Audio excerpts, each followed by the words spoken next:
진짜 전략 오늘 이 시간 김우식 전문가와 함께합니다. 어서 오세요. 네, 안녕하십니까. 네, 뭐 하루 상승했다, 하루 하락했다, 변동성이 그리고 상당히 큰 시장이 계속해서 이어지고 있어요. 그렇죠. 어느 장단에 춤을 춰야 할지 모르겠는데 예. 시장 이런 장세를 언제까지 이어갈까요?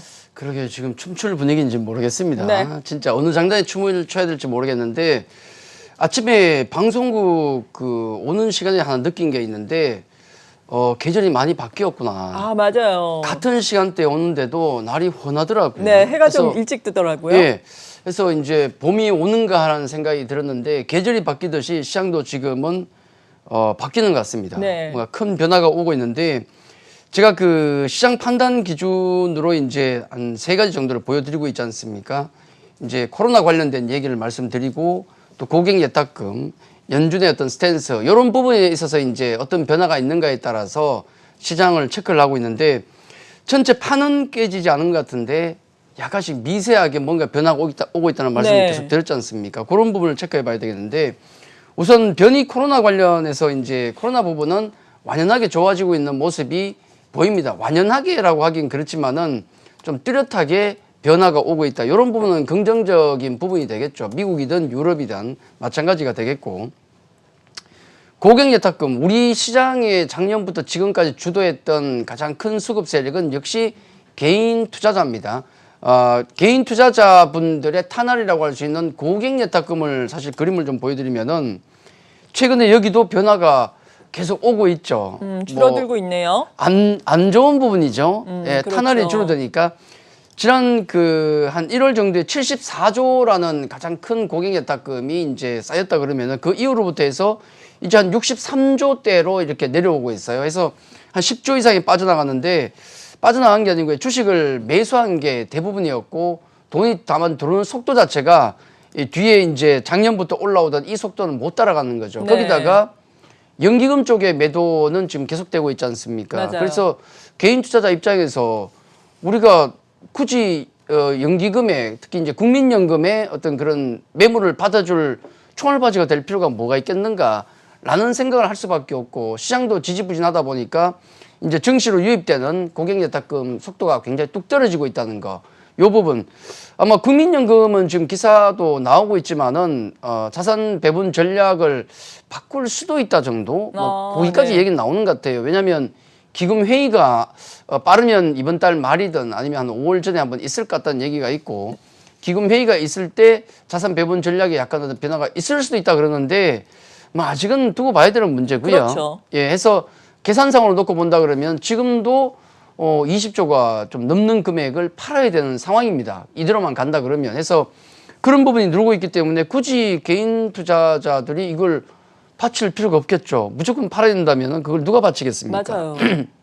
나중에 매물을 계산해서 그게 마무리될 쯤 되면은 그때쯤 뭐 들어오는지 하겠죠. 해서 시장은 수급 주체가 약화됐기 때문에 수급의 어떤 그 주도 세력이 약화됐기 때문에 시장이 좀 지지부진하는 것도 있다는 말씀을 좀 드리겠고 그리고 이제 그 최근에 가장 문제가 됐었던 게 이제 금리 관련된 것인데 미국 10년 만기 국채 수익률을 보시면은 많이 좀 완화가 됐습니다. 장중에 지난주 후반때 보면은 1.6%까지 넘어가다가 지금 1.4% 정도대에서 조금 이렇게 안정이 되는 모습을 보입니다. 그래서 그동안에 요것 때문에 조금 고생했던 시장은 약간은 우리가 좀 이제 좀 안도의 어떤 랠리도 가끔 보였는데 문제는 뭐냐면 이게 끝난 문제가 아니라는 거죠. 네. 어제 또 중국에서 어제 우리 아시아 시장이 우리 증시가 올라가다가 또 휘청했던 것들 또 중국 시장이 빠졌던 거 마이너스 1% 이상 하락을 기록했던 것은 이번엔 중국에서 얘기가 나왔어요. 고수칭 그 중국 은행감독위원회 주석이 고수칭 주석이 이런 얘기를 했죠. 세계 금융시장과 그다음에 중국의 부동산이 지금 거품이 매우 우려가 된다는 얘기를 했습니다. 이 얘기가 덜컥 나오니까 또 이제 금융수장이지 않습니까? 중국에. 그렇죠. 그러다 보니까 만약에 연준의 그 수장인 파월 연준 의장이 이 얘기했으면은 난리 났을 겁니다. 네. 다 뒤집어지고 난리 났을 건데 중국의 금융수장이 이런 얘기를 했기 때문에 그나마 좀 영향을 덜 받은 게 아닌가. 어쨌든 중국도 여기에 대해서 굉장히 지금 예민하게 받아들이고 있는 겁니다. 금융시장에 대해서 그리고 또 중국 부동산 자산 가격의 상승에 대해서 굉장히 좀 예의주시를 하고 있다는 점에서 네. 중국이 이러면 유동성 회수에 나서는 것이 아닌가. 전체 글로벌 증시 자산이 굉장히 많이 올랐기 때문에 이건 중국의 문제뿐만 아니라 우리나라의 문제기도 하고 미국의 문제기도 합니다. 이런 분위기가 형성되다 보니까 지금 당장은 연준이 어떤 액션을 취하지 않겠지만은 점진적으로 머릿속에 이거 곧 액션이 나오지 않을까라는 생각을 할 수밖에 없는 거죠. 당장은 아니더라도 올해 하반기, 내년 상반기 넘어갈수록 거기에 대한 아마 인식은 굉장히 강해질 것 같습니다. 지금은 이제 금리 인상 얘기가 화두가 많이 나오니까 금리 인상에 대해서 우리가 적응해가는 과정이 아닐까. 앞으로 계속 올 한 해 내내 금리 인상, 테이퍼링, 유동성 회수 나올 겁니다. 거기에 우리가 이제 적응하는 시간이 계속 이루어질 것이고 나중에 이제 이런 적응 과정을 거치다 보면은 막상 실제로 연준에서 어떤 액션을 취할 때는 그 충격은 아마 작을 것이다. 그래서 이런 노이즈는 당분간 좀 계속되지 않을까 하는 말씀을 드리겠고 전체적으로 시장을 놓고 본다 그러면은 코로나 관련된 상황은 조금씩 나아지고 있긴 하지만은 네. 시장의 동력이 되는 국내 수급 주체가 약화됐다는 점 하나 그리고 금리 노이즈가 당분간 계속 나올 수밖에 없습니다. 그렇죠. 이런 부분들 때문에 아마 우리 시장은 또 박스에 갇힐 가능성 이런 가능성이 높기 때문에 예전처럼 이제 뭐 예를 들어서 작년 3월부터 장이 올라왔던 그런 시장을 생각하고 있으면은 대응하기가 굉장히 어려울 것 같습니다. 아마 동학개미 분들 중에서는 뭐 작년에 처음 이 장에 뛰어드신 분들은 또 처음 보는 장이 열리고 있는 거예요. 네, 맞아요. 그래서 지금 장에 적응을 좀 해 나가셔야 된다. 해서 그런 말씀을 좀 드리겠고 아마 시장은 약간 우리가 그동안에 대했던 시장과는 조금 다르게 대응할 필요가 있지 않을까 그렇게 말씀을 좀 드리겠습니다. 네, 지금 고점에서 박스권 장세가 계속해서 이어지고 있는데 한 2주 전에 박스권과는 또 다른 양상이 지난주, 이번 주 펼쳐지고 있어요. 한 2주 전만 하더라도 그래도 또 가는 특징적인 종목들은 같단 말이죠. 그렇죠. 물론 지난주부터 이번 주 사이에도 특징적인 종목들이 움직이긴 움직이는데 시장에서 뭐 급락을 하면서 거의 대부분의 종목이 내리고 급등을 그렇죠. 하면서 거의 대부분이 종목이 올라버리고 이러니까 종목별 대응이 더 쉽지 않은 것 같아요. 어떻게 대응을 해야 되는 건가요? 순환도 굉장히 짧아요. 맞아요. 예, 지금 뭐 가장 그 얘기가 많이 나오는 네. 게 뭐 성장주냐 가치주냐 그 얘기가 많습니다. 굉장히 애매할 수가 있는데 지금은 제가 보기에는 분명히 어떤 그 변곡점일지는 모르겠지만은 과도기적 국면은 분명히 맞습니다. 금리 얘기가 나오고 있으니까. 해서 제가 금리와 우리 그 성장률, 그다음 이런 부분들을 도식한 그림이 굉장히 좋은 그림이 하나가 있더라고요. 삼성증권에서 발췌를 해왔는데 요 그림을 좀 잘 이해하시고 앞으로 대응을 좀 하셔야 될 것 같습니다. 네. 어떤 내용인가 하면 여기 이제 그림을 보시면은 딱 요 부분이 금리가 되겠고 금리가 아래쪽에서 위로 올라갈수록 금리가 올라가는 거죠. 네. 앞으로 지금은 단행은 안 됐지만은 금리가 시중금리 이미 오르고 있지 않습니까? 금리 이 방향으로 계속 갈 겁니다. 그리고 코로나 상황이 지금은 조금씩 정리가 되고 있기 때문에 경제는 좋아지겠죠.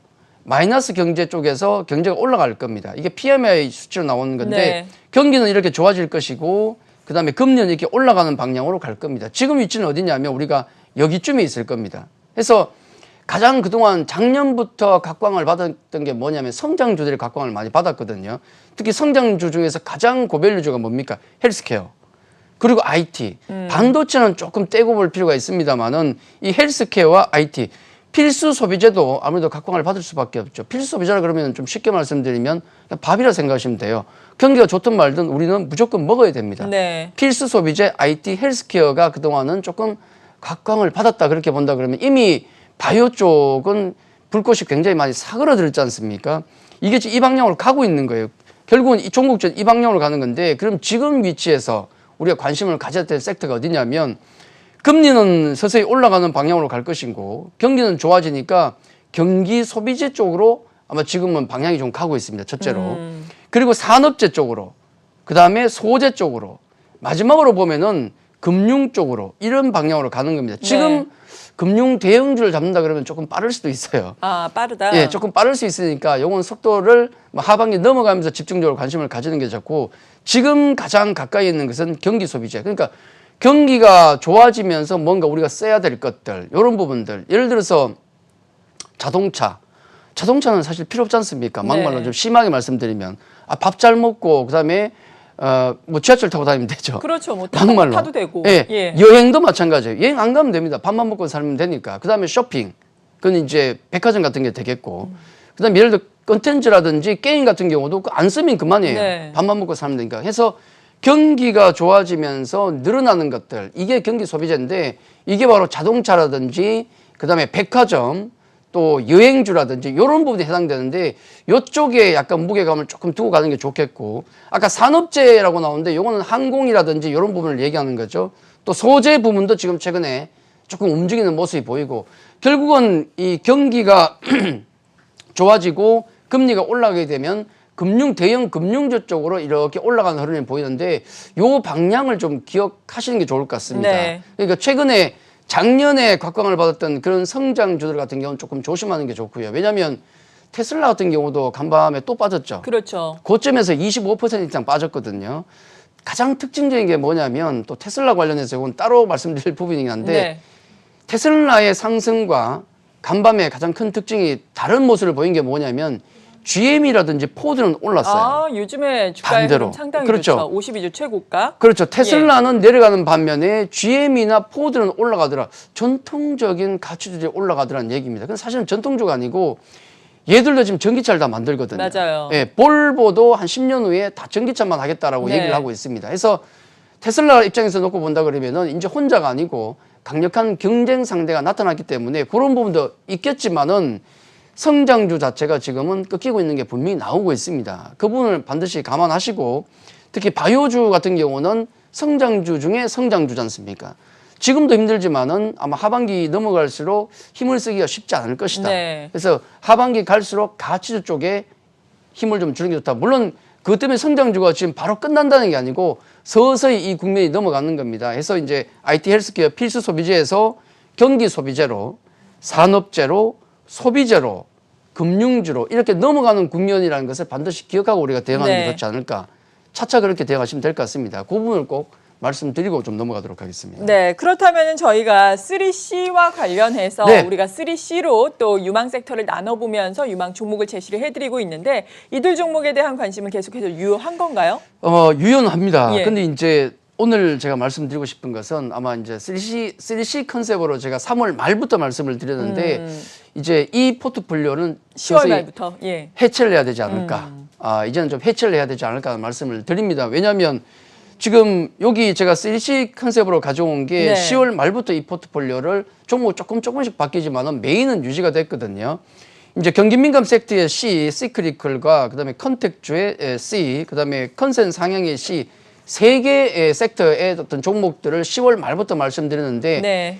이제 지금 국면이 바뀌는 과정에서 놓고 보면 상당 부분이 많이 올라왔어요, 결국은. 맞아요. 굉장히 많이 올라왔고 그리고 이제 같이 갈 것 같지 않습니다. 그동안은 같이 갔는데 이제 이 종목들도 제 각자의 길, 각자 도생의 길을 걸을 것이고 여기 경기 민감 섹터의 각계 전투라고 제가 표시를 했고 컨센 상향 종목도 각계 전투라고 했습니다. 이제 종목이 다 바뀌어요. 왜냐하면 위쪽만 보더라도 여기 경기 민감 섹터에 들어가 있는 포스코는 소재주지 않습니까? 네. 현대차는 이것도 아까 말씀드렸던 경기 소비주입니다.